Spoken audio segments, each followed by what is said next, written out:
Ik ben hier midden in de landerij in Krek de Boetendam-Waard, onderwijs naar Jetty. Haar dochter Gerry die had haar nomineren voor een lekker taartje van echte bakker Eddie de Jong. Want ze is net alleen een fantastische man, maar ook een hele leuke beppe. Dus dat vond ze wel een verrassing voor Tjeën. Dus ze zullen even zien op een borkerij als ze er is. Is iemand van Jem Jaapie? Ja. Ja? Sure, is on. Nou, dan komen we even verder, ja, dat het mij.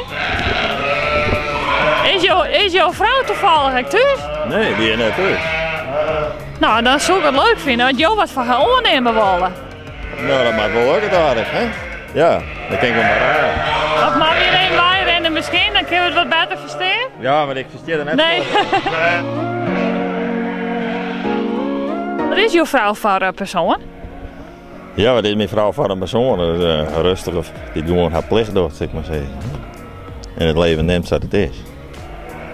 Ja, want een van je dochters die had haar nomineren voor een presentie, Gerry. Gerry, ja, haar oudste dochter. Die had verleden die heel ziek was. En daar gaan we boter in zitten, maar het is gelukkig dat hij goed kan. Ja, en die vertelde ook dat ze een hele leuke bab is. Hoeveel lies ben hij je? We gaan 6 lid bij. En de passen werkt altijd op. En dan zei het meeste, denk ik. Maar dan kunnen de vrouwen gewoon aan het werk en dan passen wij op een lid bij.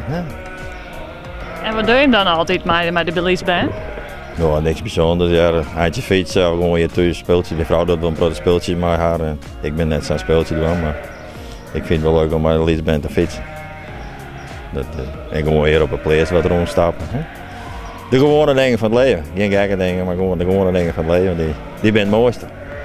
Nou, toch wordt dat wel heel erg wat jaren. Dus vandaar dat je hem dacht zei van nou, we moeten hem maar even in het centje zetten. Dus vandaar een heel mooi lekker gebakje. Ja. Gerry, hartstikke mooi als dat bedacht had. Hartstikke mooi. Ik zal de badskip opbrengen.